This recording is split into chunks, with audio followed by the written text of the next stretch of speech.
the Retron 5. The Retron 5, the only one. It's finally out. Well, as of Friday the 6th, it's out. You can order it. Well, retail stores like Luna started getting their shipments about a week ago. And the way that Hyperkin is doing it is you get 4 per store, so we managed to get 8. And I got to take one home and screw around with it.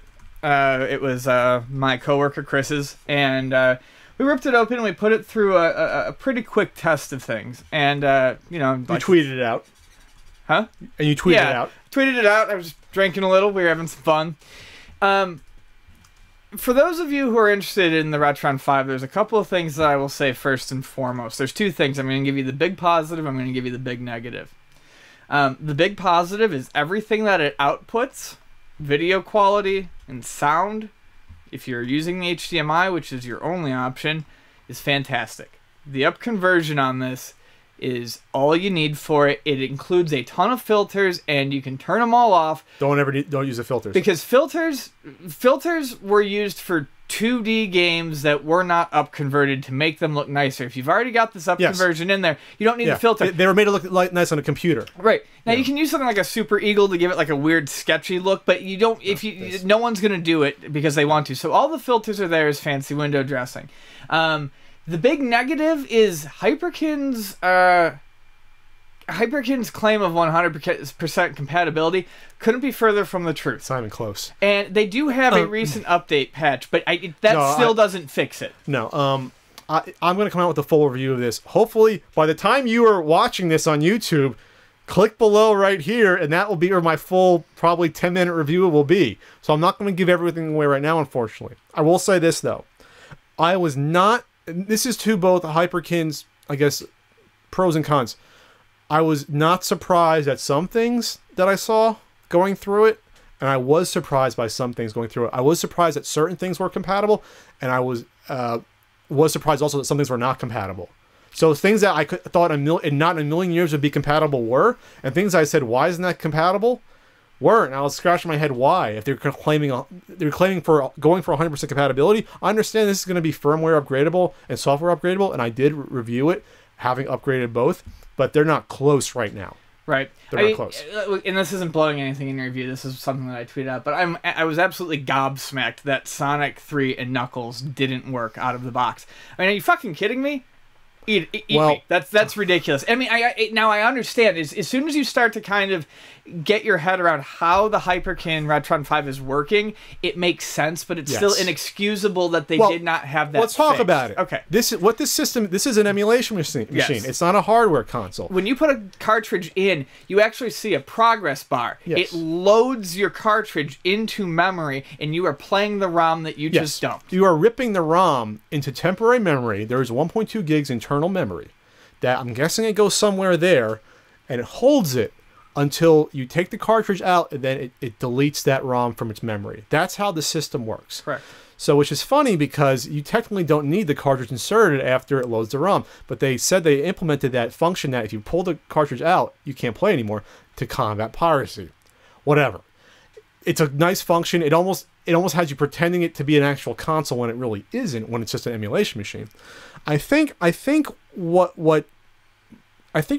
going to enjoy this console more if you already have experience with emulators. You know the ins and outs. You work with save states, which obviously this supports. Cheat files, which I personally never use, but that's included, which is not documented in the manual at all, which that was one thing that annoyed me. They did announce it, though. I mean, they've announced that, but why it's not in the manual? No, it's in the manual. It's just not documented what the frick it is. Oh. It says, yes, if you it says basically in the manual, .xml files, yes, if you use cheat files, this is how you use them. You put them in, but it doesn't tell you, what the process is. Okay, you know what I mean? It's just, that's very nitpicky. I probably would never use a cheat file, but here's a spoiler. It doesn't support Game Genies, so you're going to need to use those cheat files to put the Game Genie codes in that way. So, like I said, I think it's geared more towards that audience, a more modern audience. In short, will it replace all your systems that it promised to? The NES, Famicom, Super Nintendo, Sega Master System playing through the Genesis, Game Boy Advance, Game Boy Color, and Game Boy? No. It's not going to replace it at this point. However, a year down the line, 2 years down the line, if they do what they promised to continually upgrade this Retron 5, it has potential.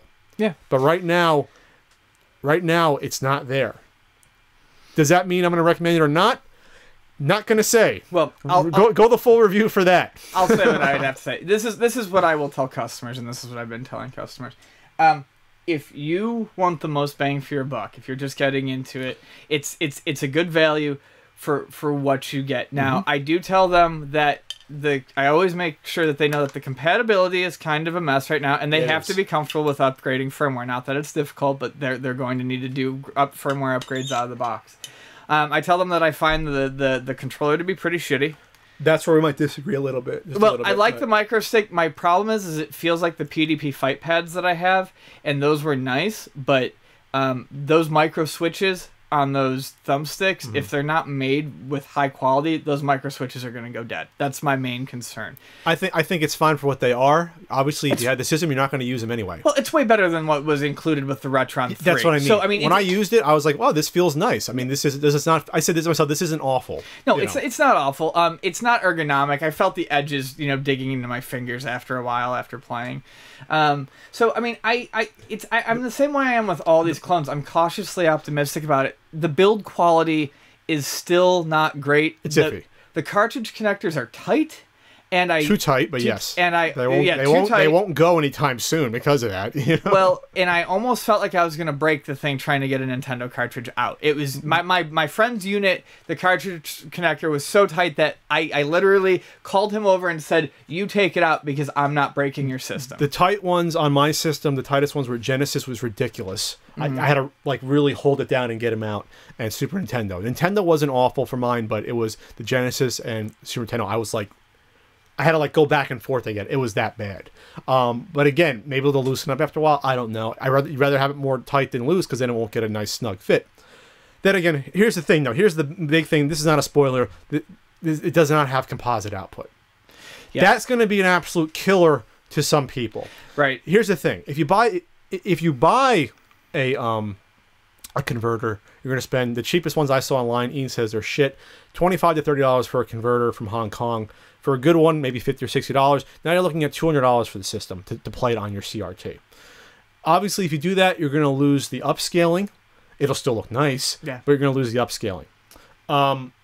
Again, that's a killer to some people. No, and I think that's another thing that I bring up to people too, is because a lot of my customers have retro game rooms with CRT TV specifically, and I actually lost I lost 2 purchases, and they were quickly bought up by other people who wanted them, but I lost 2 purchases on the Retron 5 because it doesn't have RCA out. Yes. And this is why it's a shame. You're spending, when this was originally going to be $100, it's like, okay, $100. They went through some issues in the fall where there was something to the fact that they got the build of the consoles back and they were very disappointed, so they had to basically push it back and start from scratch. That's probably why the cost went up the cost went up literally 40%, from $100 to $140. That said, I'm not sure how much it would cost per unit to put composite output on. Maybe a few dollars, I don't know. But for $140, that would have been nice. Because now I'm looking at this console thinking, oh, we could have used this on the NES Marathon.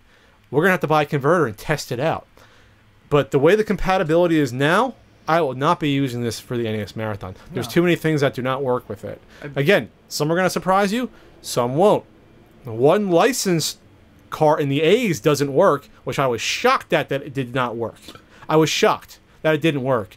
And so I'm not sure how many of these they tested before, how many they were wrong. Shocked, folks. I actually got a second backup cart and tested it to make sure that it wasn't the one cart. And I was like, wow, okay, not even all the licensed NES games worked. I only tested about 20 to 25 NES games total, which is probably more than most of the other people that have already reviewed it, like IGN. But I try to get a good variety. But that one I chose, I'm glad I chose that one, because I said if that doesn't work as a licensed cart, I don't know what other licensed carts aren't going to work. Did you? Well, I'll ask. I'll ask you this question. And I tested at least one of every unlicensed cart company.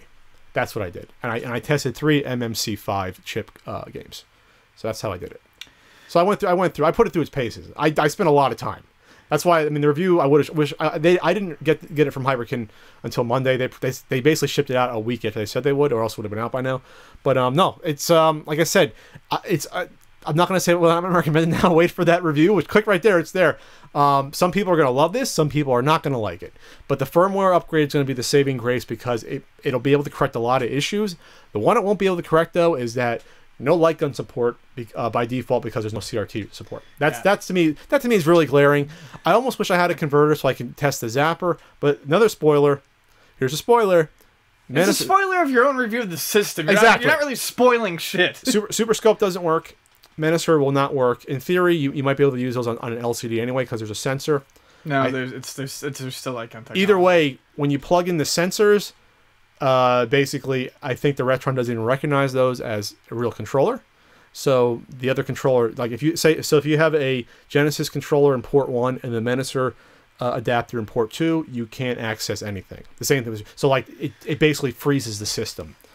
So those are glaring issues. There are good points to this system. Everything that does work looks and sounds gorgeous. Like I said, gorgeous. It's beautiful. I mean, we were looking at like Irem's Dinosaur Land that we were playing. Vonnie has a copy of that for some reason. Where she got it, I don't know. Looks amazing. I think this is a good solution. Provided now, I need to wait a month until I see like longevity and how well these things are built. They better have firmware updates 2 years from now. So, to fix some of the stuff. I think it's a good solution if you have a modern living room and you want to play some old games. If you're a hardcore old school gamer, I am a bit more hesitant, especially if you already have everything set up around a nice CRT. Yeah. I mean, it's easy to recommend to a lot of people, but there are... it's kind of the same thing Pat's saying. It's easy to recommend to a lot of people. But not to everyone. But not to everyone. Maybe that's where we'll leave that at for now. Yeah. Click on the review. Those listening right now,